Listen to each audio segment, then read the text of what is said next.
tonight's a really special night because it's with Dr. Jacqueline Allan and the incredible and amazing Jacq Allan, because we all know her on diabetes Twitter and all her work with disordered eating. But I've written out a piece for her intro, and Jacq, I hope it's okay, and I'm going to read it anyway. Jacqueline Allan is not yourself. no, I'm here with my fingers crossed as well. Is a diabetes psychologist who also is an associate lecturer at Birkbeck, University of London, and has been in this role since January 2022. She has worked at King's College London as a trainee clinical psychologist until recently. Since 2009, Jacqueline is the co-founder of Diabetics With Eating Disorders, or better known as DWED, a charity that provided support but raises awareness, advocates for change, and shares personal experiences with diabetes and eating disorders. Jacq completed her first PhD from Birkbeck, University of London, where she studied eating disorders in type 1 diabetes. She has highlighted the lack of knowledge in this area for people with type 1 diabetes and the need for her to pursue multiple PhDs to further awareness in this area. She has also been the PPI Co-ordinator for the STEADY project, that's NIHR funded since March 2018, I think. Jack's lived experience, work and compassion for the type 1 diabetes community, who are feeling this impact of the combination of this condition tied to disordered eating, has been instrumental to the awareness of the seriousness and the prevalence of type 1 disordered eating, resulting in official recognition of insulin omission as part of symptoms for disordered eating in the DSM. And this is the DSM. I didn't write down what this stands for, and Jacq, you can tell us, because I should have written that down too, because that would make me sound more knowledgeable in this, and I'm not. But I know that it is a list of official symptoms for mental health or something like that, and also a very important section in the NICE guidance, which we are more familiar with. But Jacq, you're very welcome, and thank you for coming tonight. I hope I did okay. Yeah. That's I'm sorry, Mary. I've been around for a while. It's a bit difficult. It's quite difficult. Sorry, yeah. Also, sorry, what you were saying about the DSM, it'd be good if we could talk about that at some point, because I'm surprise, very disappointed in the overall representation in the DSM for disorders and type 1 diabetes. But it's a really, really interesting story that we have there that I will tell if we have time. Yes, I'm looking forward to it. So I'm going to pass you over to Kez, who's going to take you through a quiz stop. Not 90 seconds, but don't we call it our 90 seconds? But we need a new name. Basically, it started as a 90-second element where we asked quick-fire questions in 90 seconds, but then it just lasted forever. So if anyone can think of a new name for it, it's meant to be a quick-fire section, but hey, we love to chat. So over to you, Kez. Yeah, so Jacq, really, it's just a bit of like getting to know you, really, in relation to diabetes. So, I mean, Mary's already kind of answered the first question for you about your name and occupation. So we'll move on to question 2. When were you diagnosed and how old were you? This is really bad. Sorry, this is not going to take 90 seconds because I was either 23 or 24. I actually can't remember. So it was either 22 or 23. So it was 2003 or 2004. I'm not sure. I was a little bit like that in the beginning as well, to be fair. Yeah, I think I've trauma blocked out that entire 2 years. So at some point in those 2 years, yeah. Yeah. Do you finger prick or use smart technology? I'm very lucky. I have a closed loop sluice system. I use a Dexcom and I use the Tandem T-Slim. But I am also in the process of getting my own diabetic alert dog that I'm training up privately because they have been failing me overnight. Reminder, what was your dog's name? That's not one of the questions, but I love it. His name is Keto. I think that's amazing. That is incredible. When and if you do finger prick, do you change your Lancet each time? Honestly? Not since at least 2012. Okay. Are you hypo and hyper aware? I wasn't. I completely lost my hypo awareness until I went on a closed loop, and then it came back rapidly. So I am now hypo aware, but that overnight I am hypo unaware. Okay. And what symptoms would you have for each of those? I'm really lucky now that my hypo symptoms are just really general. They're just the same as they were when I first was diagnosed. Shaky. I get very fight or flighty. Like there was a joke at my old work that, Jack's in the hypo corner, because I used to just sit under my desk and call my mum. Oh. When I was first diagnosed, not very great when you're the manager of the department. But hey ho, we all do what must. But now to be honest, I'm very rarely hypo when I'm conscious, like during the day, because the tech hour is so good. I normally pick up my symptoms before my Dexcom does. So usually around about 4.55, I can tell where I am. However, overnight, I also have a sleep disorder. And so I sleep through the alarms. And usually by that point, I'm low, as in LO. So it's incredibly difficult and a bit scary. Yeah, that does sound really scary, actually. If it was happening a lot as well. Yeah, 3 or 4 times a week at the moment, which is not great. Oh, bless. That's awful. I can't even imagine. Like twice or once or twice would literally be me done. Yeah. Hence keto. Yeah, absolutely. What is your go-to hypo treatment? Oh my god, I'm so bougie. Everyone's going to take the piss out of me for this. I drink lemon or orange San Pellegrino. Okay, that's interesting. Ooh, swish. Look, hypos absolutely suck. Coke sucks. San Pellegrino is really tasty. It's a bit on the expensive side, and I've definitely been feeling the pinch now. I'm having them all overnight and just like waking up covered in San Pellegrino. But yeah, I do have bougie hypos. I live with gastroparesis, so eating something doesn't work. Yeah. It has to be fast fluids. I love the sound of the San Pellegrino stuff. Like, why would you not drink stuff that's lovely? Yeah. And also, it's perfect. It's the perfect size. They're not those big chunky cans. They're like the little slim cans, and they're obviously they have 25 grams of sugar in them. And personally, for me, 15 grams is never enough. And I don't know if that's because of my gastroparesis or whatnot. So San Pellegrino keeps me just 25 grams on the safe side, and it's delicious. Yeah, I'm getting some. I love your way of thinking with that. Yeah, literally, I was just thinking, now everyone knows what I'm buying in the morning. I'm going to give that a go. The orange ones, the orange and the lemon ones are just, chef's kiss. But you have to be careful because very recently San Pellegrino brought out a light version. And I was very annoyed because I bought the light version and then it was absolutely no use. And if I'm being really honest, not as tasty. Oh, that is annoying. I will check when I pick it up. What do you think is worse, feeling hypo or hyper? That's so really difficult. I think at the moment, obviously, for me, it's hypo, but that's because my hypos at the moment are so devastating. But I previously lived my life completely hyperglycemic, and it was horrendous. It's just like being hungover with none of the fun night before all of the time.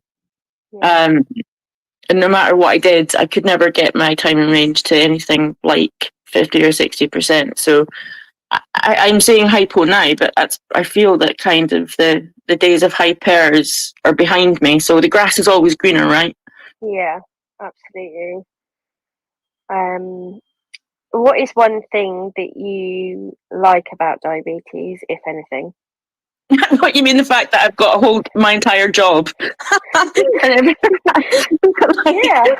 Yeah, I mean, the thing is that like diabetes completely and utterly changed my life 180 degrees. I was very much going in one direction, and then diabetes and consequently diabulimia came and literally turned my entire life around.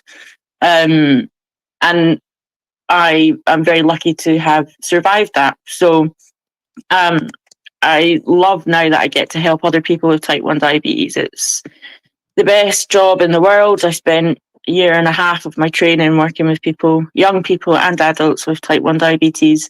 And I'm off to work with children next as my first sort of job post-training. All my research, I never in a million years would have believed that I, the crazy musician, would be doing structural equation modelling. But it's kind of opened my eyes to what is possible when you love the community that you're a part of. So yeah, I guess I love the community and I love working in this area, and that's why I've done it since every day since 2008. So yeah, the community and the ability to affect change, I think. Yeah, that's a great answer. Great summary at the end. I like that. That's really good. I mean, it's hard to say one thing, I guess, but it is just one thing that you don't like about diabetes. I mean, actually, that's really, oh God. I mean, not to get too deep too quickly, but obviously I've lost a lot of people to this illness. And it hits like a gut punch every time. So I think the unnecessary loss caused by diabulimia has been the worst thing for me to witness. Yeah. And I think that's something that we're gonna talk about in a little bit more detail in a few minutes. So Mary is now going to move on to the section around diagnosis and journey. So I'll hand over to Mary. Thank you. Yeah. So, when you were diagnosed, Jacq, what symptoms did you have when? I'm saying this now, and I'm actually kind of going back to your answers to the 2003, 2004, and whether you were 23 or 24, and you're blocking it out. Do you remember your diagnosis? Yeah, it was really awful. I'd worked in a pharmacy when I was young, and I was always really interested in medical conditions. And so I was like a dispensary girl. So when we were going through people's medications, I would always like, what's that for? What's that for? Like insatiable curiosity, if you like, about that sort of stuff. And so when out of nowhere, I started like losing weight. I was really hungry. I knew I knew that in my head at first I was like, oh wow, the diet that I've been on is working. And yeah. But then I woke up one day and I couldn't see. Like everything was blurred. I was peeing on the hour every hour. And I went to the doctor, the GP, and I said, I think I have diabetes. And the GP that I saw took one look at me, looked at me up and down and said, no, you're too thin for type 1, you're too old for type 2, and sent me away. And yeah, and a very short while later, I was very, very unwell, off to the hospital in DKA and diagnosed with type 1. So I kind of guess in that sense I was immediately on the back foot. Like I was sort of born into diabetes with a natural mistrust of the healthcare system, and definitely with an aversion to to medical doctors telling me what was and what wasn't. Yeah. So the symptoms were all, bog standard, but I knew it wasn't right, and the That's doctor really interesting. me, yeah. Like from the get-go, you're already not trusting the care system. How long did you spend in hospital when you were diagnosed? I was there for a few days, and then I was taken into. I was at St Thomas's, and St Thomas's, I have to say, were really good. After I'd been in the hospital, they were then really good. They saw me. I think, I was there. I think I was in the outpatients department with the clinic every day for like a week, and then. Oh, you weren't actually admitted though. I was, but that wasn't when I was. So I was diagnosed when I was admitted. Yeah. And then when I was released, I was in outpatients. I was at at St Thomas's clinic. Okay. Yes, I understand. Right. So by the time I'd got through that, and there were other things going on in my life at that time as well. But once I got through that and I was actually in the clinic were very, very good. But that initial dismissal meant that I was much sicker than I needed to be by the time I was diagnosed. Yeah. And also, I'd been through rapid weight loss. Yeah. Weight loss that I couldn't have dreamed of when I was anorexic or bulimic. So by the time I was diagnosed, I'd lost a significant portion of my body weight. Wow. And as someone who, the irony was I'd fought through most of my teen years with anorexia or bulimia on or off.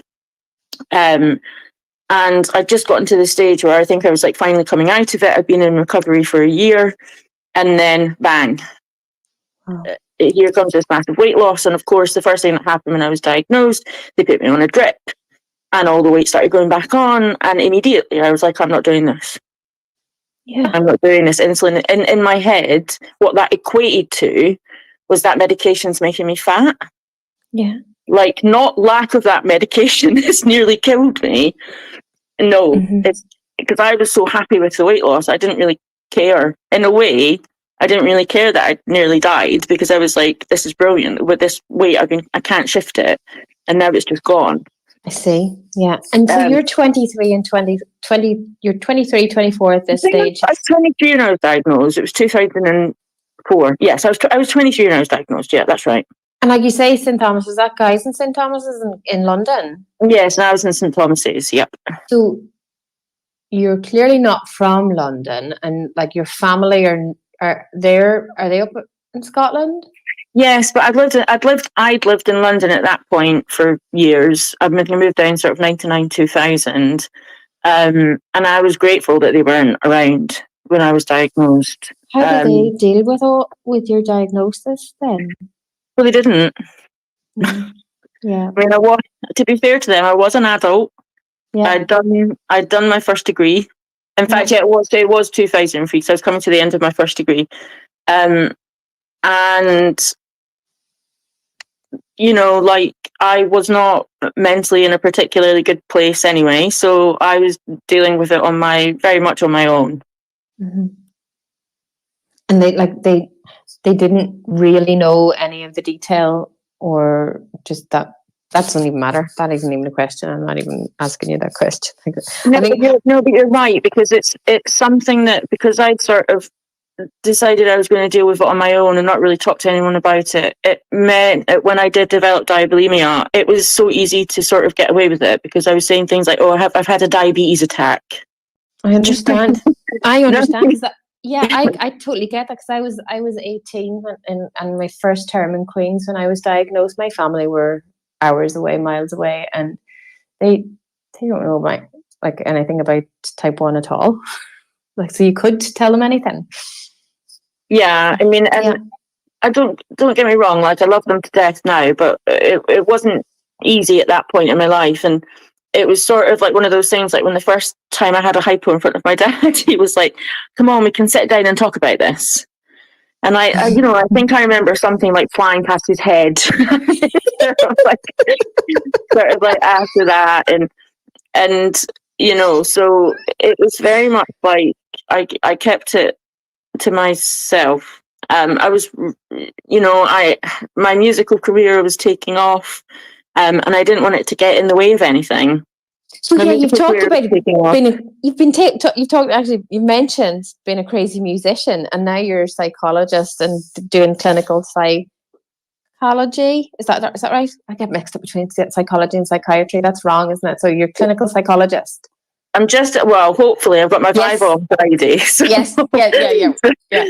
So if all goes well, I'll be a clinical academic psychologist. So the academic part is the Ph.D. and the clinical psychology is the clinical doctorate. So I'll be an academic clinical psychologist, yeah. Do you know that made no sense to anybody here? Or maybe it did. I'm just speaking for myself. Sorry. So that it'll become clearer, I think, when I explain my career. Yeah, so you, like, 23, 24, crazy musician. What kind of crazy musician stuff were you doing? Sorry, this is not about DiabetesChat. This is just the before. No, I mean, I've been in bands. Like I started playing piano when I was 3. I can muddle my way through on most instruments. But piano was what that was my first instrument, and singing is probably my second. But I joined a band, and we were scouted really quickly, and we were signed within the first year or so, and we were always doing like showcases, and we were always in the press, and people were always taking pictures of me, which was a big thing that I hated. And so, so that's what I was doing. But as the sort of diabulimia took hold, it was one of those things where the bigger the band got, the smaller I got. And like I remember coming straight off stage one night and walking straight into the back of an ambulance. Wow. So, and every time I tried to get better, and I knew that I would have to put on some weight because I was so severely underweight, there'd be a photo shoot or something would come up that would really sort of. So I took a break from the band and then never went back. And that's it. It's actually at that point that I decided to set it up DWED. Okay. Yeah. We're going to talk about DWED a bit later on, and I don't want to start talking about that until sure. But because that's meaty. Just a bit. Teensy bit. Right. I talked about your diagnosis and early days with type 1. Mentioned about how you manage your type 1 with a closed loop and wee keto who's on the way. He's like this little bundle of joy coming. I know. I literally can't wait. I'm so overexcited about it. Oh, you'll have to tweet another photograph of us whenever, or of him when, or maybe totally keep us all in the loop with him. I'm sure you will. He's going to be internet famous by the time I finish with him. You know that. Yeah. Although I'm going to work with diabetic kids next, so I'm like thinking, how much do I let them know about like puppies? Because if I let them know about puppies, I'm going to have some very angry parents on my hands. What do you mean your psychologist has a puppy to help? Doesn't come across them. Yeah. Sorry, guys. So I have to think about how I'm going to phrase that with the patients. I know, but you do have to tell your own story as well, like too. But yeah, I understand. See, with your closed loop, with your hyper closed loop, how is that helping you every day now compared to before? Well, my time in range is now regularly in the 90s. Wow. The thing that it's really put the kibosh on is the gastroparesis, because obviously with gastro you don't know when the food's going to develop. When the food's going to digest. Yeah. So you just get random highs and lows out of everywhere. So I'm really conservative on how much insulin that I use, and I just let the closed loop take care of the rest. And you still manage to get 90%. That's amazing. I'm constantly between 90 and 100%. Yeah. Whereas before, when I was trying to do it myself, I've done everything, low FODMAP, high fiber, low carb, high carb, low fiber, no carb, 40 grams of carb, 300 grams of carb, a list elimination diet, that elimination diet, being on ensures every day for 3 weeks. Nothing was working. Nothing was working. So it has massively changed. I think it's increased my lifespan, if I'm being really honest about it, because my blood sugars were so crazy before. And also it used to scare me because I would have to go to work like that, and especially working in the diabetes space, it's really difficult as well to think, when your blood sugar is sitting at 25 and you're trying to concentrate on someone, and then you need to pee again for the 5th time that hour. It was just really infuriating. And I think I was almost constantly in diabetes burnout. And I find that those words that you're using really interesting, because you have the awareness of lived experience, but the awareness of supporting somebody who is in diabetes distress, and needing you, but needing you switched on for their diabetes, for their type 1, or maybe just whatever, you maybe do lots of different types of diabetes. But you have that really big spotlight on that.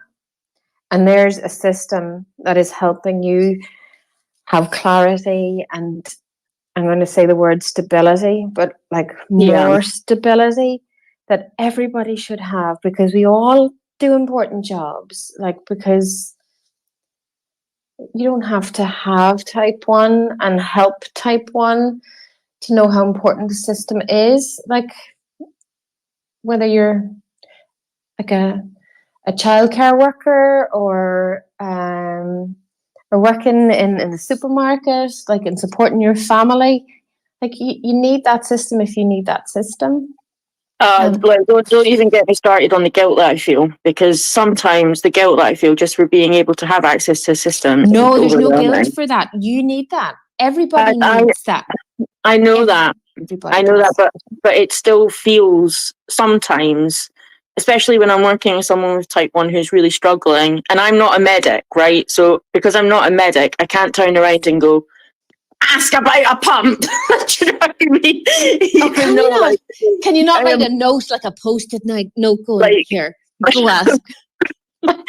Literally sometimes think, this is so unfair. And then of course, but then you're in the territory of how boundaried are you as a healthcare professional? Because and every single person that I've come across, especially, and there's quite a few psychologists with type 1 diabetes that work with type 1 diabetes, has a totally different answer for how to deal with this in session. I've come across people absolutely no way would I tell my patients I also live with type 1. And then there's also me who I'm all over the internet. There's absolutely no point. Do you know what I mean? All anyone would have to do is Google me to see that there's... That's exactly where my brain went. It was exactly. You're out there. Hello. Yeah, exactly. But there's no right way of doing that. But what it does mean is that when you wear a lot of hats, sometimes being able to separate those hats is quite difficult. Let me tell you when it's really difficult, when you're sitting with a blood sugar of 25. Oh my word, yes, I imagine. So I think that's something that I've become more and more adept at since I started stepping back from DWED and navigating into a more clinical role. But whether or not that's actually been more beneficial for my patients, I'll never know. And so there is also a massive. It's not. Do you know what? It's not guilt per se. It's more I just wish that this was available for everyone, and everyone knew. Yes. Everyone knew. I've been dissuaded in some circles from speaking about it because maybe it's not available in that area. Resources. It's just down to resources. You see. But that's not who. So what? What's that got to do with the patient? The patient has a right to be informed. Exactly. And the more patients that are informed, and the more patients that there are to put pressure on whatever that local health authorities or whatever that are saying it's not resourced, because we all know that's not a valid excuse. I know they're not hearing that it's resourced, though. They're hearing that they don't need it because those that need it are over a certain criteria, or they're different or that they don't fit into the criteria that have access to it, and then even those that do, it is a waiting list. And yeah, exactly, it's like that's those words. It's not guilt. You just wish everybody had it. Yeah, and but I think it does make me feel personally guilty because I've seen the difference that it's made in my life. Mm-hmm. And it is, and I hate that, like, I know that we're all, there's this whole thing about, oh, don't be woke, but it is, if you're a type 1 diabetic and you have all the bells and whistles in the tech, then even like for me, I got that because I had no hypoglycemia awareness and I have gastroparesis. It's still a point of privilege. Yeah, it's still a point of privilege that you're in an area that sees this, that is forward thinking. It's still a point of privilege that you have a consultant who knows that if you don't get what you want, you're going to harass him until you do. These are all points of privilege. Else you move to a hospital, you move yourself to a hospital because you are allowed to within the NHS, to a hospital that will offer a pump, and wait your turn to try and get on that list and wait, because like lots of hospitals don't even offer pumps. But it shouldn't be like that, and I think we all know that it shouldn't be like that. But it then becomes confusing when you are now in the system and part of the system, especially like when I've been a very vocal patient advocate, and I've historically spoken about how ridiculously traumatized I've been by that system, that system that now pays my bills. So exactly. It is a tightrope. So you talk about like dealing with higher blood sugars in your working life, and then previously being like living your life as a like somebody with really high blood sugars, and like how has that how have you managed that? Like how did you manage that, like that, or even in a more normal way? Normal, what is normal? Gosh, Mary, that's a stupid word. Don't worry, I'm not judging you. Don't worry. Like today, even like where you're changing roles. Friday's happening. You got your Viva on Friday. I'm just imagining standing in your shoes. Important week, and you're talking here on Diabetes Chat to us, and thank you so much. But like big things happening this week. Starting a new job. Congratulations on your new job as well. And working with children and lots of exciting things. Exciting things do different things with your blood sugars. Yeah. But I'm lucky because you just remember who you're doing it for. Yeah. It's really as simple as that. You just remember who you're doing it for. And it's so, when we're fighting to change the system, we're not doing it necessarily for ourselves all the time. Like, ironically, I'm not actually that great for advocating for my own care. Sometimes it just all gets too much and I can't be bothered. But you remember in terms of your work who you're doing it for, and that's how I manage. And it's what I try and remind myself before any interaction, which is difficult because I also live with ADHD myself, and I'm ridiculously verbally impulsive most of the time, which gets worse when my blood sugars are out of whack. But I do just remind myself who I'm doing it for. When do you advocate for yourself? I'm not very, to be honest, at the moment I've been struggling with it because I don't know, like anyone here who's listening will know, once you start racking up comorbidities, the system doesn't work. It doesn't work. The more it doesn't talk to each other. The more comorbidities you have, the more people. It really is too many chefs and all of that. So one of the things that I had towards the end of my doctorate, the second one, I had to go part-time because one day a week I'm a medical PA for myself. That's ridiculously, I've got a psychiatrist who deals with my sleep and my ADHD. I've got a cardiologist who deals with my heart disease. I've got a gastroenterologist who deals with my stomach and bowel issues. I've got my diabetes clinic. And then on top of that, there's the regional stuff, like where does my eye clinic go now? So, and so 1 day a week, I'm my own medical PA. And so I eventually had to say to my work, I'm not coping, because the other day of the week that I've got off, I went down to 3 days a week, I'm in clinic. Like, I've got a heart clinic here, I've got an angiogram there. I mean, it's like the crap version of Old MacDonald Had a Farm. Do you know what I mean? My healthcare. And every week it's a different procedure, it's a different appointment. And that different location, yeah.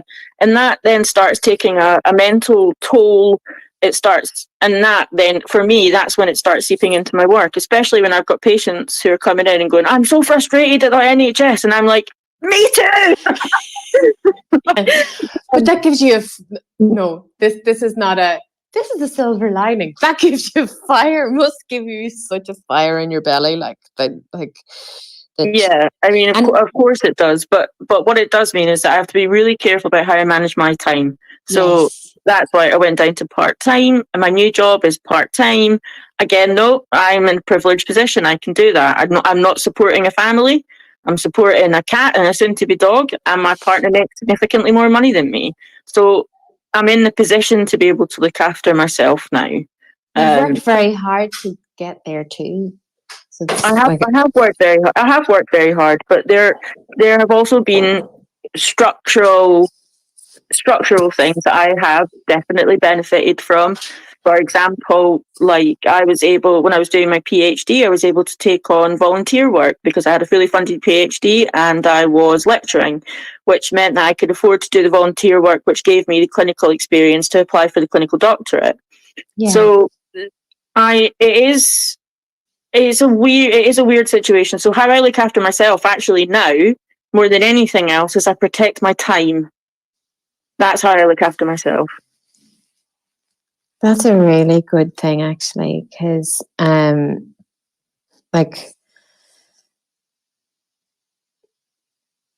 written that down for myself. Just you give a busy person something, like, if you want it done. So give it to the busiest person in the room, and that was me for the best part of a decade. And now, but here's the thing: it took me a year longer to get my PhD. It's taken me 6 months longer to get my DClin. I extended my bachelor's, my undergraduate, by a year. So, like, I've been sort of that used to make me feel really guilty. Oh, it's going to take me more time to do this. Actually, I live in a disabled body. I have a neurodivergent mind. So I just accept that now. And that's how I try and look after myself, is to not beat myself up and to protect my time and to not force myself to do more than I'm capable of, because that's how you get, that's how I end up in burnout. Yeah. What do you wish you'd known when you were newly diagnosed to help you today, or help you then, that you know today? Because, like, you've come a long way.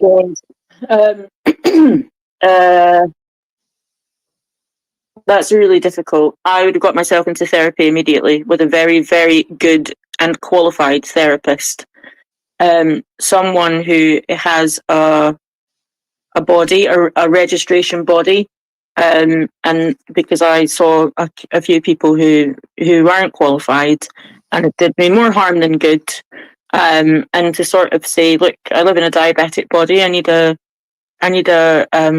team, or especially for the psychiatric stuff that I've experienced and psychological stuff that I've experienced, I want a specialist. Because seeing how people how do you find them? I think for me, eventually I went, again, because I'm lucky enough to afford it, I went private. I found private psychologist, but there are some diabetes psychology is becoming much bigger now. And there are some massive advocates for it in the community, in the 4 nations. And I can reel off the top of my head, Rose Stewart, my old boss. Yes. She's absolutely incredible. And the work that she does at a policy level, at national policy levels, people don't understand how much work goes in behind the scenes for all of the extra things that she does. She's just recently published a roadmap for the whole of diabetes psychology in Wales. and how you do that, and what stepped care and diabetes psychology looks like. Cleda Ishmael in London, obviously. Who else? Kirsty McLennan in Scotland. There are people out there. So but again, it's a bit of a postcode lottery as to whether or not your diabetes team has access to a diabetes specialist psychologist.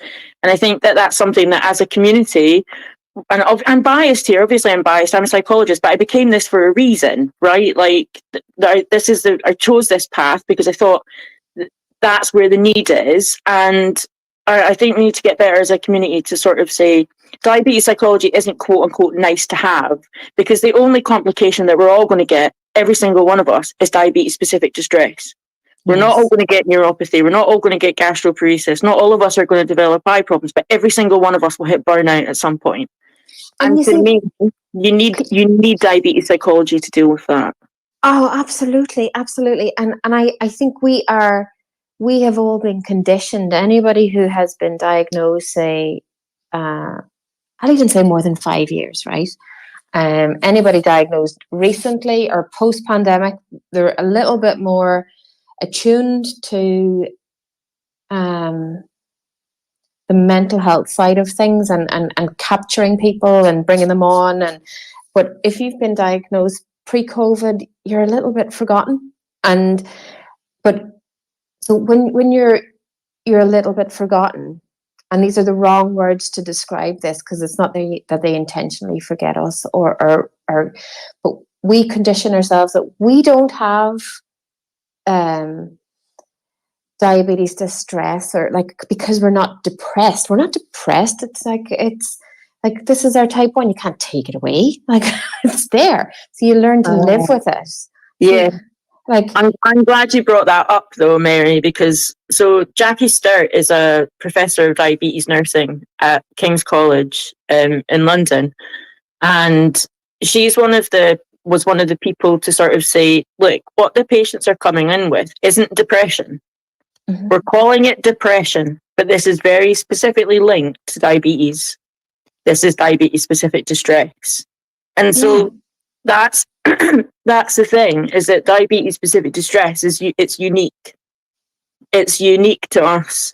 And that's why a lot of people, when they go through diabetes specific distress, they might get misdiagnosed. Anxiety, depression. It's not. It's a very unique phenomenon. I know. And I even remember like thinking, do you know when you're going through a bit of a down, I'm going to say a bit of a down, not a total down, like just even a bit of a down, you go, I could go see someone. I could go and say it to the GP, but like, what is his resolution? Like, to give me something, and like, sure, that's not going to make it go away. Like, and you almost just need to talk about it, like, to somebody who actually gets it and understands. And then I don't even know what you're not going to get. You can't even see the solution to it, like by going to a normal GP or. But isn't that then in the way that we speak to, because this is me jumping in with my advocate hat on, is that the answer to me, like for me now, how I would go about that is I would go, if I went to my diabetes team or if I went to my GP, and I would say, I need to see a psychologist who specialises in diabetes. No ifs, no buts, no IAPT. I need a diabetes specialist psychologist. And if that's not available in the area, then there's some questions around why not. I know, and like my head goes, this is a bit like where that session, whether it'll be a half an hour session with a diabetes psychologist, will be like taking 2 paracetamol and there is no migraine, or there is no major headache that keeps you out of work, or like just keeps you moving along. And like, but if you don't take those 2 paracetamol, you need the ibuprofen, like all the bits and bobs, because it's gone further than you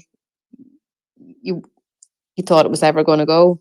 Well, I think that's the other thing as well, is that like I see diabetes distress for me is it's unique, but it's unique when I say it's unique to us as people with type 1 diabetes, but it's universal, and it might not all pop up in everyone in the same way. But Can you talk about it a bit more? Talk about it. Can you talk about diabetes distress a bit more and make it? Okay, maybe put words into it. So the thing is, I've been struggling to define it because I spoke about it in my most recent doctoral thesis. But what I said there, and I think this is what I will. Somebody asked me to use an example from a textbook, and I said, no, I'm going to stick with what I think. What I think it is. Thanks. I think it's any dysphoria relating to your type 1. Yeah. So there's loads of different ways to conceptualize it, but really it's any dysphoria relating to your type 1. So there are scales to measure it, like the Diabetes Distress Scale by Bill Polonsky, who is a brilliant man who works out of the Behavioral Diabetes Institute in the States. And it's recently been updated to, there's a type 1 specific one now, rather than just having one for both types. Then there is a guy called, I think he's called Daniel Ehrman, and he's been doing some really interesting work looking at, in real time, reactions to blood sugar variability. And he's found that most people with diabetes spend a significant amount of time stressed that their diabetes is not in range. It's either hypo, it's hyper, or it's too variable. Right? Yeah. So that, again, completely unique to us. Yeah. Completely unique. So all of these things are diabetes distress. Now, you're going to have parts in your life, parts in your day where this is micro, and you're like, oh God, I can't bother dealing with this now. And then where this is macro, I'm too scared to go to sleep. I have to be up for 3 hours. I'm crying because I'm now really upset. Do you see what I mean? Like I think there's micro and macro. Like it's like that. This is all fine till it's not fine. It's like a volume it's like a volume knob. Yeah. So if because we have this unique thing, I think most of us are probably sitting at about 3 all day. Not ideal. It's in the back, but it's in the background. You can kind of get on with your work. You're kind of doing whatever. Now, at various points in life, that is going to be up at 11. And at that point, you need to see someone about that. Like, we wouldn't say this about anxiety or depression or post-traumatic stress disorder. Like, it's when it gets to the point where it's affecting your life and it's distressing you in a significant enough way. At that point, you should have access to someone who understands what the distress actually is. Because if you go and speak to a psychologist and you explain those symptoms, and that psychologist doesn't understand the nature of type 1 diabetes, then you're going to get diagnosed with depression or anxiety. Yeah. Do you know what I found really odd though, Jack, is that I would say that was absolutely me. Like Mary said, I was going into COVID, kind of left to do my own thing, diagnosis, as an adult. Didn't really get a lot of support. And when I was asking for the psychological support, their answer was to give me technology. But it hasn't actually dealt massively with how I feel. I don't know if that makes sense. It's made a difference, Makes perfect sense. But it hasn't solved the issue. What do you think would help? What do you think would help then, Kez? Well, I think it shouldn't be, and maybe Jack's going to say the same thing, but it shouldn't be one or the other. Like, they should be used together. Mm-hmm. Absolutely. Absolutely. My time in range has changed. I'm not making as many decisions as I could be because I'm on a closed loop. Mm-hmm. But that doesn't change how I feel when it doesn't work. Or I'm still number watching. I'm still, I still have this really difficult relationship with food. That hasn't gone away. It's like because of the type. It's like essentially putting a plaster over it. It's still the wound is still there, isn't it? And at times your plaster is going to peel away and stuff. It's still not right though either. No, it's not. Hybrid closed loop is a great thing, but like you still have to remember to put your bolus in. You still have to inaccurately carb count. You are still judged by those inaccuracies, and with full CGM and visibility, and if you don't have access to the tech, but you have a sensor like a Libra, like that is a brilliant thing that we're really grateful for, and all those things. But if that doesn't help you to live that life or support that child or that loved one if it adds more stress to it, then it adds more to it. But you have this full-on visibility and judgment from this technology too, by yourself and your care team, that maybe your care team don't even look at it until they're dealing with you, but you don't see that. You think they're staring at you like Big Brother. Yeah. It sounds to me though that what I hear when you guys are saying that is that the system is essentially telling you, we've given you a pump, what else do you want? Yeah. And that is very much reminiscent of what happened when diabulimia started becoming more. When we were, so I wasn't involved on the writing team for the NICE guidelines, although I took part in all of the workshops running up to it. But a very good friend of mine was, and we were liaising about what would be the best things to do here.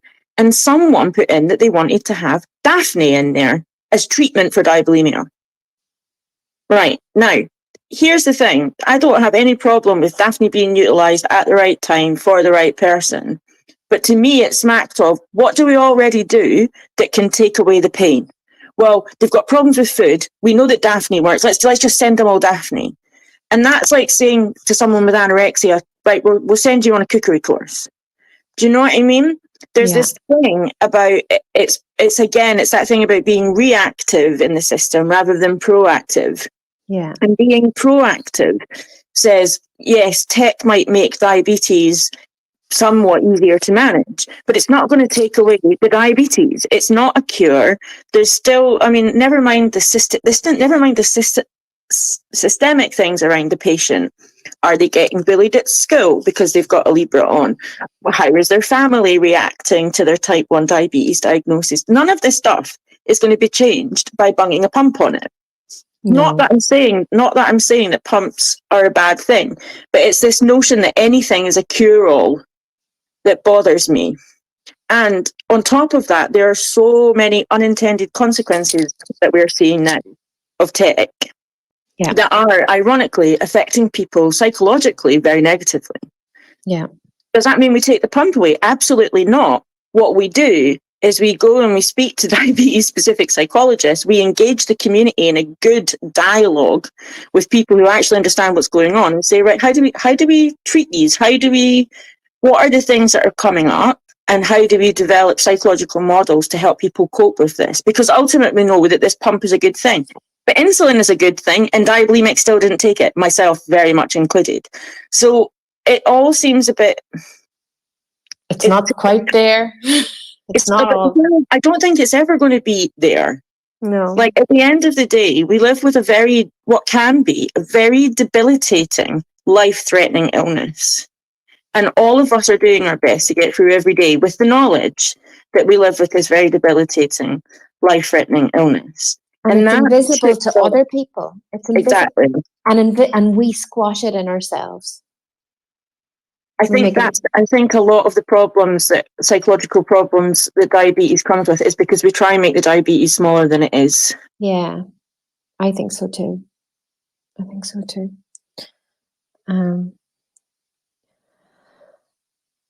What else? Where am I now? Kez, you have questions next, haven't you? Yeah, I thought we'd just have like a general chat. We've got a few questions. Obviously the main topic, Jacq, of our chat is eating disorders and disordered eating. Yeah. So that's what we're going to move into now.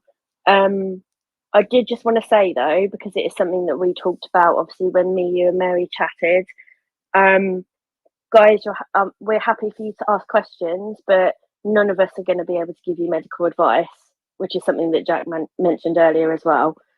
So just bear that in mind when you're kind of asking your questions. So Jacq, I thought we'd start with, can you tell us about the different types of eating disorder in relation to diabetes? Oh gosh, just a small question then. Okay, so in general, I think I'll start in general. So most people are aware that there's three main categories of eating disorder now. There's anorexia, which is either the restricting food, or restricting and then purging food, but you still end up with a BMI under 18. That's the technical parameters for anorexia. Then you've got bulimia, which is eating larger amounts of food than would be reasonably expected and engaging in compensatory behaviours to get rid of the calories from that food. So that the sort of most common presentation of that would be binging and purging. But there's also exercise-based bulimia, where you eat too much and then you massively over-exercise. And then there's also insulin abuse. I've got insulin on the brain now. Laxative abuse. So then after that, you've got binge eating disorder, which is eating large amounts of food. I can't remember what the exact parameters of it were, but I think it's like, I've heard people describe it as bulimia without the purging, and I think that's probably fairly accurate. However, that's how it is in the general population. So for type 1 diabetic eating disorders, or type 1 diabetes and eating disorders, I think things are a little bit different. Starting with binge eating disorder. So there's been in my most recent research, I found a massive increase in binge eating disorder and people identifying a binge eating disorder. But the problem for us is that what actually is a binge in type 1 diabetes, and what defines a binge. And what defines a binge as being related to disordered eating versus what defines a binge as being related to something like hypos or hypers, because hypers can make you extremely hungry also. So the nature of binge eating disorder in type 1 diabetes is not very well defined.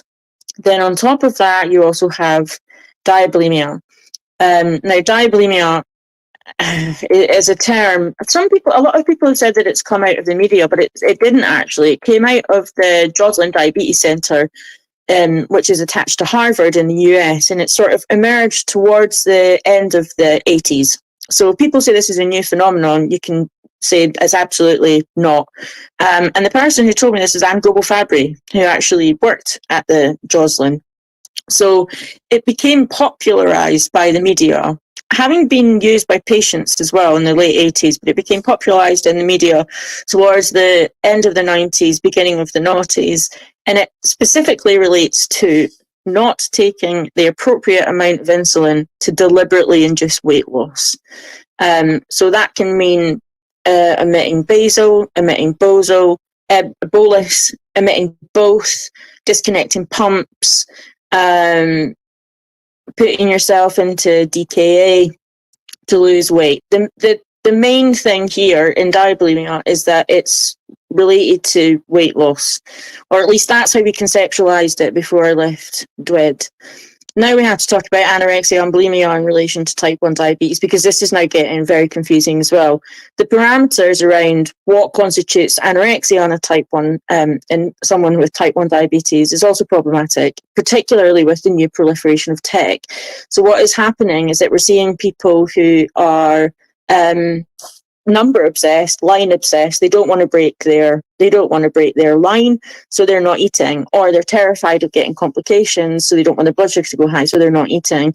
And simultaneously, then you've got bulimia, people who are throwing up, people who are purging because they're terrified that what they've eaten is going to affect their blood sugar. So the parameters of what actually eating disorder and type 1 diabetes is very poorly defined. Sorry, that probably doesn't help. No, well, it does. It just shows how complicated it is, doesn't it? Really. So, at like a real basic level, what is the difference between an eating disorder and disordered eating? I don't think that we know. I don't think that we know yet. And what's maybe worrying is that the terms are now being used interchangeably. Mm. So when I was running DWED, and we wanted to sort of, you've got to remember when I started DWED, so I don't know if Erin's listening, but my friend Erin, who started Diabulimia Helpline in the US, she set up a support group, and she found me on a very far-flung corner of the internet where I was running a blog about my own diabulimia, and she invited me to join the support group. And at the time, we were all very severely diabulimic.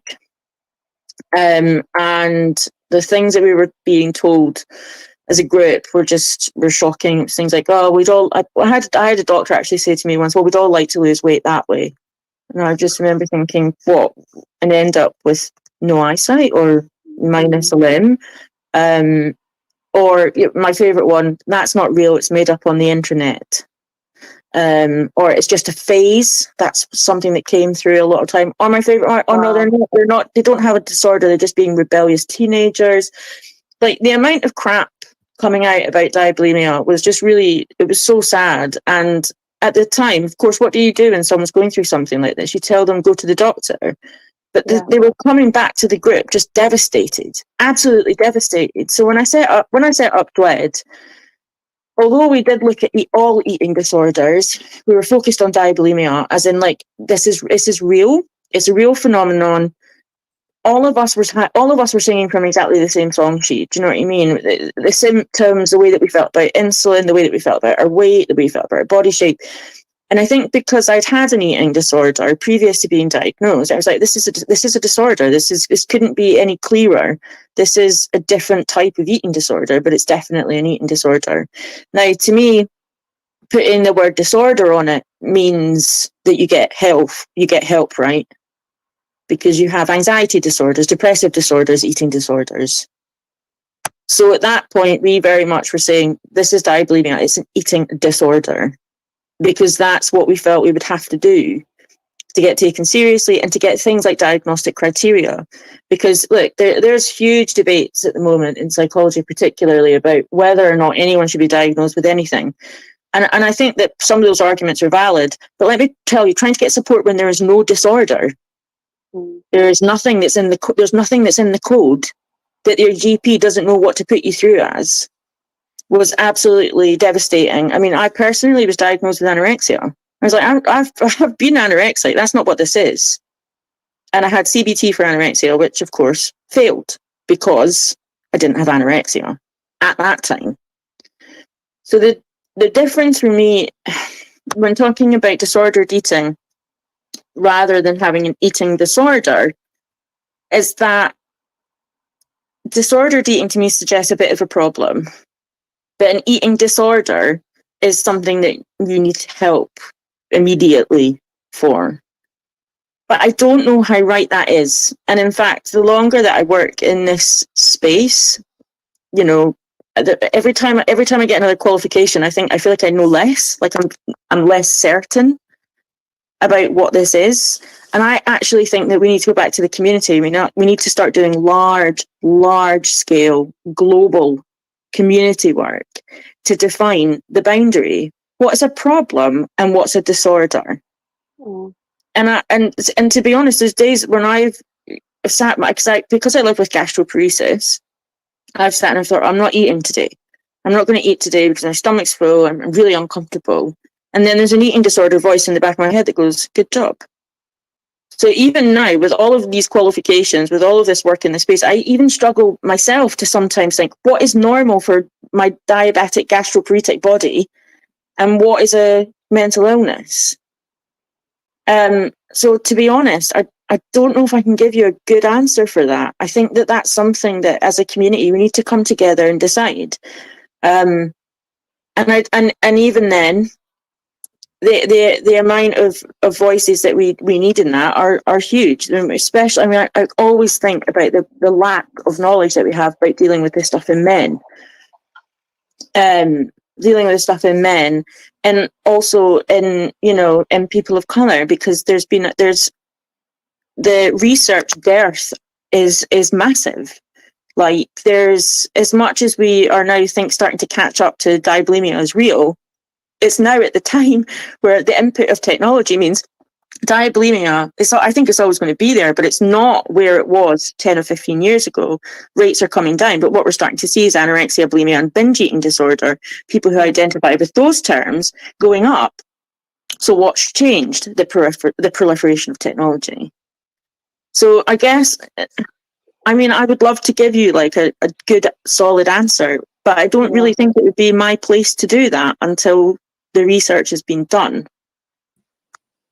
Jacq, you talked about can I butt in? I'm sorry. Yeah, go on. You talked about like it changing from diabulimia, like the diabulimia reducing, and these other eating disorders, disordered eating types starting to increase because of technology. What's the difference with not using an insulin pump and diabulimic rates being higher, and using an insulin pump and them being lower? Like what's that difference? So I personally have some theories on this, but these are personal theories. They're not backed up by research evidence at all. The first thing to say is that there is some academic literature out there on how using pumps reduces rates of disordered eating.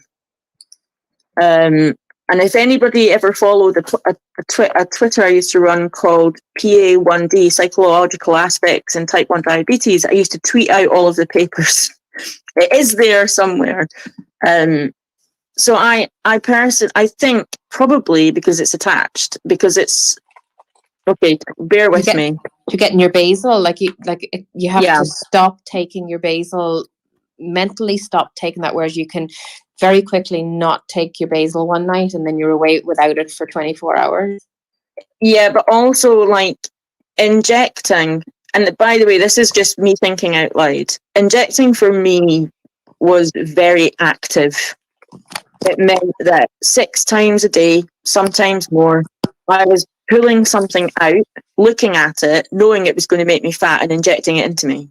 It was excruciating psychologically. It was an act that I had to do. Whereas not injecting was much more passive for me. It was much more like, well, this is something that I do and I absolutely have to. And in the meantime, I'm losing weight. Brilliant. But having an insulin pump, to me, it was like having an organ attached. For me, psychologically, I'm only talking for myself here, it was like having an organ attached to me. Yeah. And funnily enough, that made me feel a lot more passive about it. But I think that's because that could be related to that very early experience I had of losing a lot of weight and then putting a lot on very quickly because I was hospitalized. So for me, injecting became ritualized, and that ritual was not, it wasn't something I wanted to engage in because it was a ritual of making myself fatter in my head, whereas my pump never had that. Now, from other people that I've spoken to, they've said similar things. They've said similar things about when they were injecting. Like, we used to have conversations at DWED about, like, in your worst nightmares, what is insulin? And people would say things like lard, oil, fat. Do you know what I mean? So there are these really sort of negative, almost like delusions about insulin and about injecting and about that whole rigmarole and that ritual. Yeah, there's an association. And that association, yeah. And so then adding on top of that, the surveillance aspect of having a pump. So nobody's going to check if you're not injecting, right? But if you go to your diabetes clinic and they're downloading your pump, then that's a very different experience. And I think that that's also what's happening now with the Dexcoms and the Libra, is there's a surveillance aspect to it that means that, you know, if you are someone who is going to go to all of your diabetes appointments, is maybe feeling ashamed of your eating disorder, then you're going to do everything you can not to be shamed in that clinic appointment. And that does happen when you have, 24-hour surveillance via Libra or Dexcom. So I think that is now changing to people being almost obsessive about those lines. And that's a new way into developing something like a more standard anorexia or bulimia-like presentation, by either not eating enough or not eating when you should eat or eating at the wrong times, or you go all day and you've not eaten because your line's good, now you're binging at night. Like, all of that stuff, but is linked into the newer technologies and the way that we're sort of being surveilled a little bit. But diabulimia isn't that much more immediately serious, because you're ending up in DKA very quickly, without taking any insulin, and like, so tech is in lots of ways saving lives. But yeah, you're talking about risk, right? So if you're talking about risk, then diabulimia is up there. Like, that is just how diabulimia works. You only have to decide, I'm not going to take my insulin today once for it to be fatal. Yeah. But that can't negate the long-term effects of these other things. No. So I think the issue is that we finally caught up to, okay, we need a treatment plan for diabulimia, but there's no treatment plan for, oh my God, my Libre trace is dominating my life. Yeah. And now, because of that, it's dominating my food. And now, because of that, it's dominating my weight. And so now I've fallen into an eating disorder, right? You have your clinician seeing your good A1C and saying, you're the type of diabetic we don't need to see.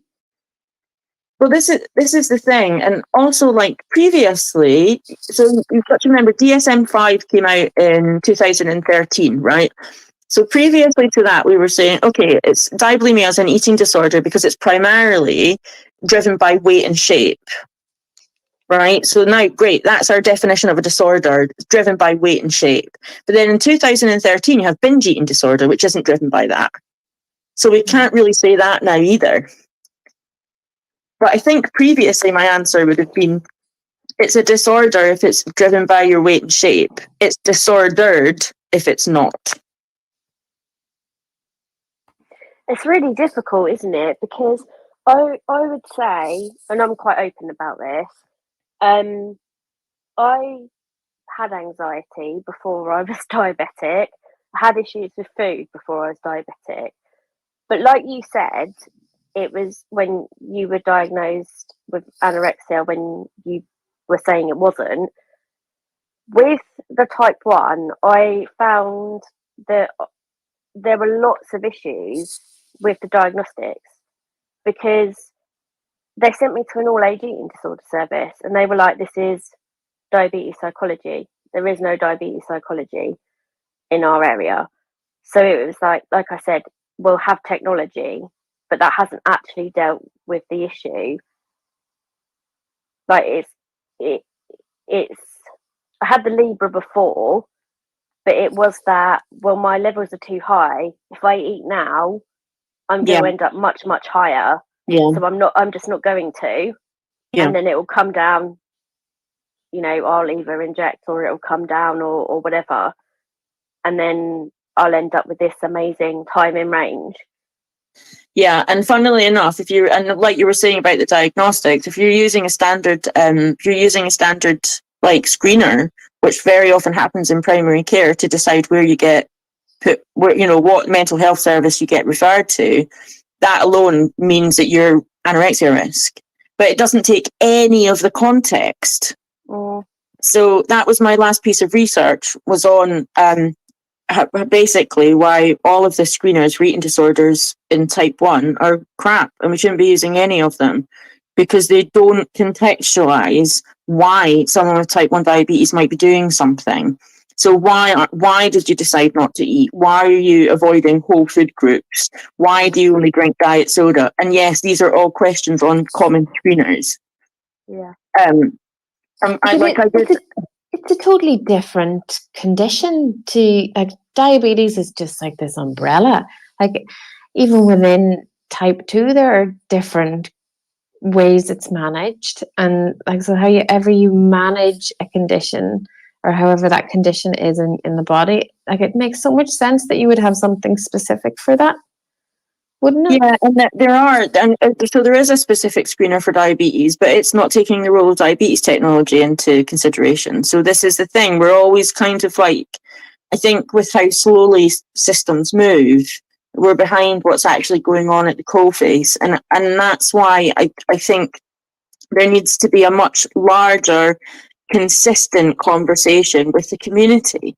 Because the community can tell you this. If you ask them the right questions, they'll be like, oh yeah, that's because I'm going to have a great time in range. Well, where's that on your screener? And I thought that was really interesting with I think it's Living With, isn't it? With the Steady, the app. So you get your questionnaires on there, but they are pretty much the same anxiety. Yes, they're called diabetes distress, but like you said, the questions don't necessarily directly relate to what you are or not doing in relation to diabetes.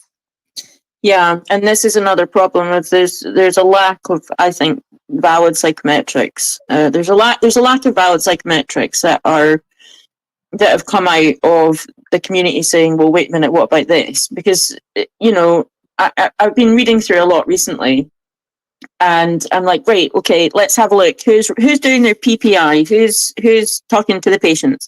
Oh, look, there wasn't a patient within a million miles of the development of this questionnaire. Standard. And I don't know, I'd maybe feel that COVID pushed us back a little bit there, because there was a time, like just before COVID, where this was becoming this is the best way to do this. We do everything via co-production. And certainly that's what Steady did, looking into all of these different models of co-production. And then COVID kind of came along and just sort of shut a lot of that down. But I think as well, there's a bit of an old-fashioned medical way of not doing things online. Oh, you have to be in person for this, you have to be in person for that. So my hope is that is going to change. And it will have to change by the nature of people who are doing the research. But I do have some meetings next week to talk about some large-scale studies, co-productive studies, that I'm hopefully going to be involved in. So, yeah, I think it's just getting in front of the right people, isn't it, really? Yeah. So I read something today on Twitter. It said, if you're not at the table, you're not on the menu.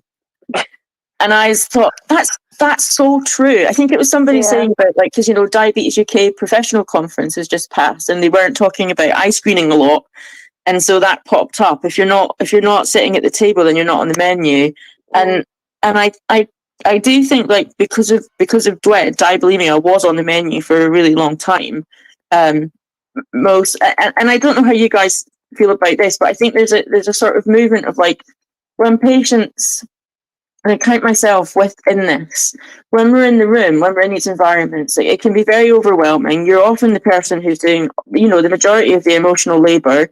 You're potentially not being paid to be there, and there's a feeling that we should just be grateful to be at the table. Well, I say that table is made of my body parts. Like, for us as type 1 diabetics, our body is the table. And so I'm hoping to sort of bring a bit of that energy back. I think, because I'm a little bit concerned about the lack of our voices being involved in these big sort of decisions at the moment. I really like that analogy, like that our body is the table. Yeah, that's great. And like I'm involved in things here locally, and when you are, like, it does feel like you're slitting your wrists and talking about your life, like, I'm not going to over and over and over. Yes, like, exactly, over and over and over, to the point where you actually think that they're not listening, and not actually, you're wasting your time, and you're just ticking boxes. And I used to have a really strong term for this, so warning. But I used to call it, I'm going to have to go to this meeting and prostitute my grief. Oh my gosh, I'm going to write that down. I'm laughing. There's nothing else to do but laugh at that. But it's so true, though. It's so true. And if you don't, you have regrets because you haven't said it. And you need to say it so that at least it's out of your body. And in case they have never, ever experienced or heard that in relation to whatever they're talking about. And then you have no regrets for saying it. But, like, you're just annoyed that, like, you're whispering into the wind. There's a more graphic term, but, like, we'll just say it's whispering into the wind. Yeah. No, like so many times that's how I've felt. And that's why, I know we're sort of, like, joking about, like, me just getting multiple degrees, but it's like, it's almost been like, how else can I dodge having to do this again? Like, how do I get to walk into a room and not have to prostitute my grief, not have to, traumatize myself again. Because, like I said, unfortunately, I've lost a lot of people to diabulimia. And I sort of sometimes feel like I have to remind people have died of this, and they weren't just people to me, they were my best friends. Yeah. And that's difficult. I think that's really, I don't, now the words are, I don't know how you do it, like, but you've no choice. But you remember who you're doing it for, right? That's it. Yeah, absolutely. So the last question of this section, really, Jacq, that I'll be interested to know before we look at more about DWED and the advocacy and peer support is, what do you think is most important for healthcare professionals to know when they're working with diabetes and either eating disorder or disordered eating? What would you want them to know? I think actually it's something that most of us probably say. There's two things. I think the first one would be like, and this is something that I've seen, I didn't really appreciate this until I started working clinically. And it's something that I knew and I felt deeply myself. But when you're working with other patients who have similar struggles to you, is that appointment with that healthcare professional, especially like if you're working with a consultant, for example, is half an hour of that consultant's life once a year.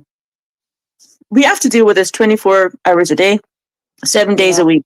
So if you say to someone, oh, make this small change, that's every day for a year that you're asking that person to make a change. What if it doesn't work? If it doesn't work, if that then puts that person at risk, if it means that they can't drive to school to pick up their kids, if it means that they can't sleep through the night and have a decent day at work, then yes, they're going to be quote unquote non-compliant because your advice is a risk. And that everything that is said in those clinic appointments, it might only be half an hour of your time, of my time as a clinician, but it's that person's however long till I see them again. So this, just try this little thing, is totally reductive and unrealistic. If you're going to say that, let's try this little thing, then you have to provide avenues for immediate feedback. If it's 3 days later and the patient is now hypo AF and, say they're working on roofs or whatever, then they're not going to do what you've said. There has to be recourse to say, the advice that you've given me isn't working and it's not my fault.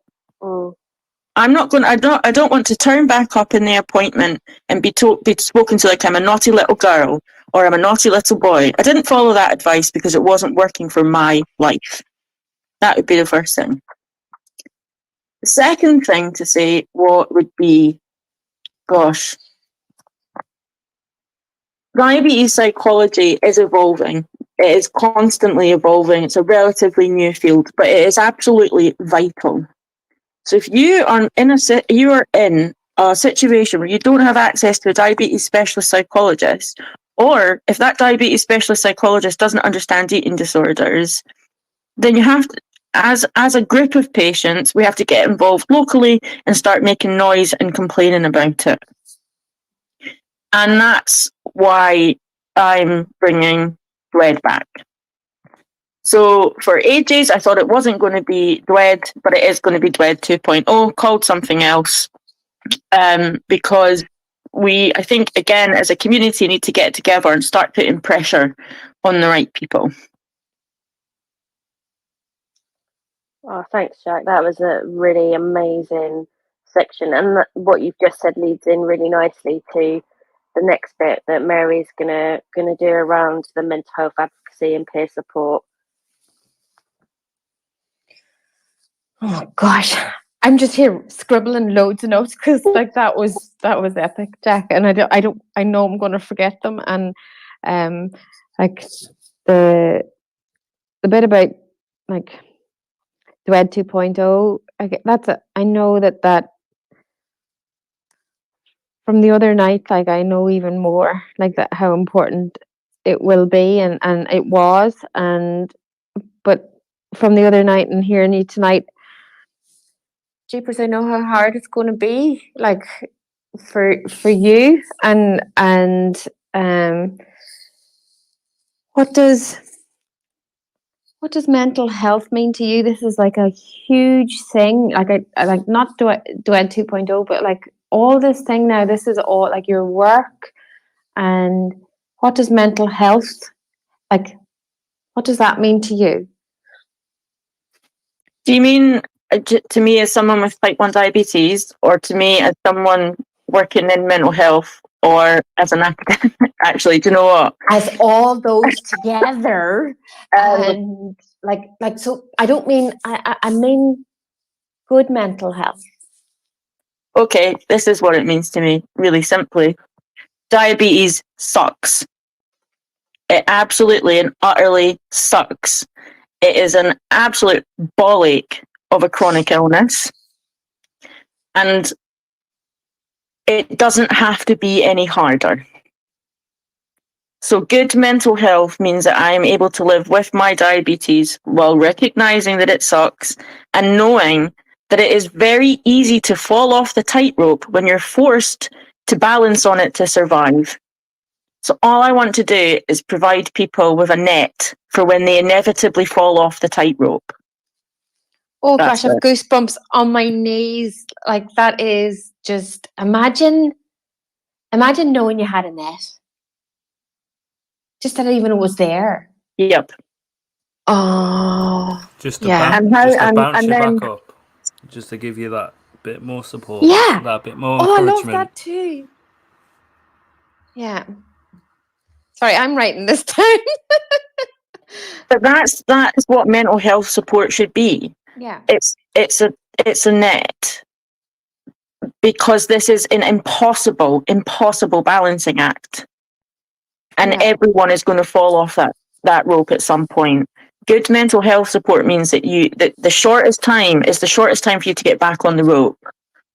So hopefully what that means for me is providing the research, providing a good psychological diabetes service, being the best diabetes psychologist I can be, and then also having a charity, having a third sector voice that is able to sort of hold the system, which, if we really want to go conceptual, are the two pins that hold that rope in place to make sure that they're banging it into the ground the way that they should be.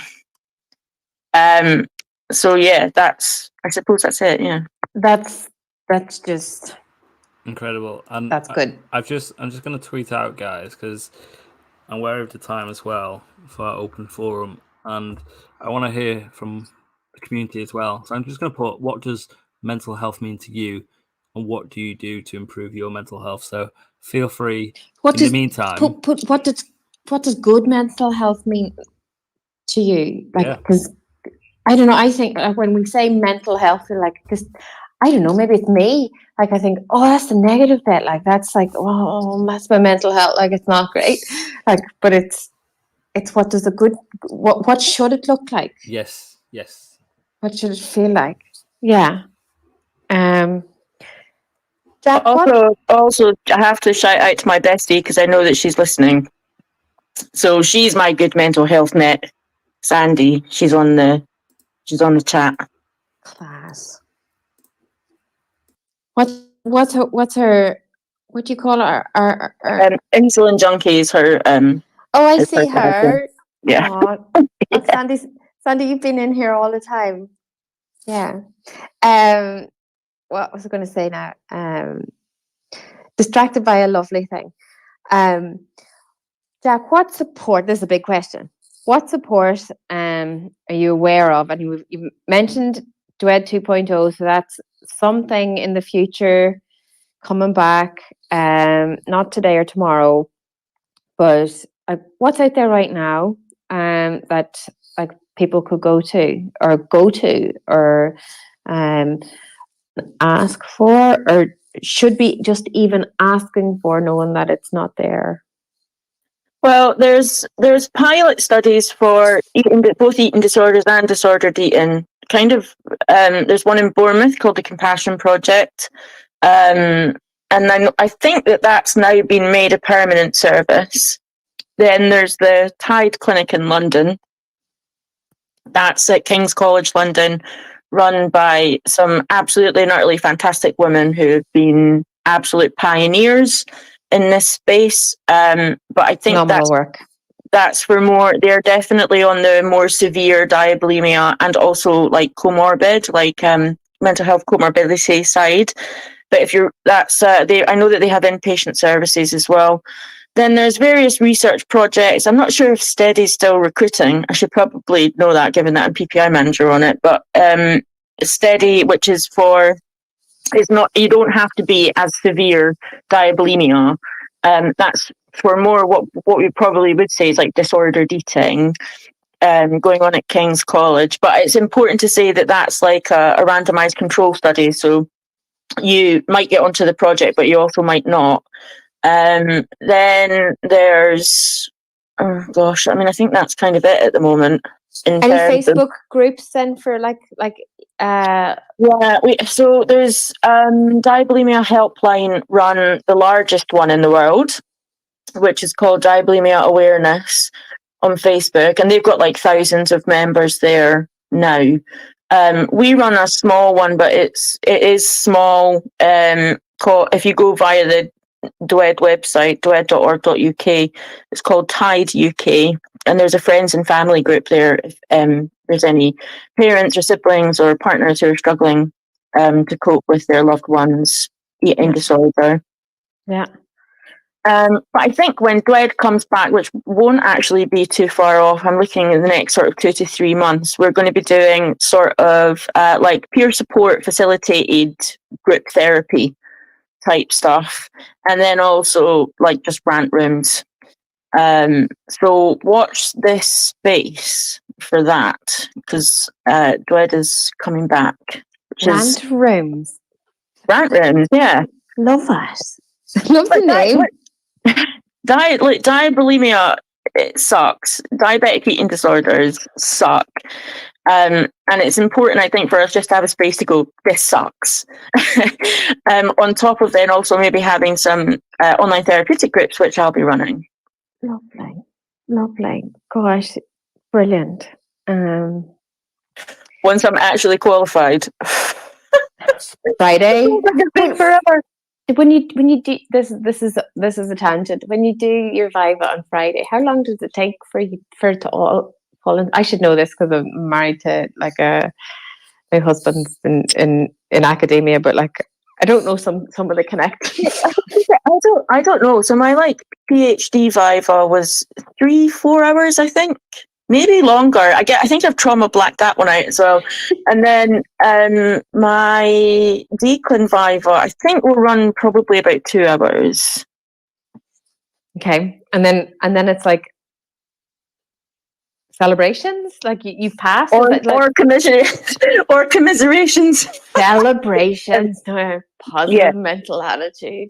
Yeah, I think the thing is though that like the sort of disdain that I have for the way that the system is currently being run just drips through my entire thesis. So it depends whether or not they agree with me or whether they think that I'm just being snarky. So we'll be thinking about you on Friday. Maybe we'll have to do what we've said we'll do for Tom when he goes to see his consultant, and have what was it called? Someone remind me. What was it? What were we looking for? Oh, I can't remember now. A unite or something? Unite? I don't know. What, like a union for people with type 1 diabetes? It was rebellious. Basically, they said no. We'll all come after them. You're all coming to my consultant appointment on Wednesday, right? I know. You say no to Tom. You say no to all of us. I love this idea of unionizing patient care. So, I'm coming to see you for my diabetes consultant. I'm bringing my union rep. Yeah. It's all of us. Yeah. You mind if I just live stream this on Twitter? Yeah. I've written this down too. Honestly, my brain is just not holding any information long enough. It's been tonight. such a fascinating chat tonight, hasn't it? Really, really empowering, and it's just been phenomenal. Informative. And so informative, and I hope to God it's helped people. It's certainly helped me in certain ways, and I know Jacq, we spoke about it briefly, and I caught on to it when I was at the gym about talking about these sort of things, like you say, with men. And you know what I mean? I think it's very important to talk about this with everyone, men, female, like you said, people of color, and everyone. But for men, I think men maybe keep things in, or maybe don't talk about these things. So yeah, I think we've got a gem in you, Jacq. I think you're a gold star, and everything you do for the community and it's just phenomenal, and just we're so thankful. And if anyone can help with the DWED community, please contact Jacq, and I'm sure you can get discussions going.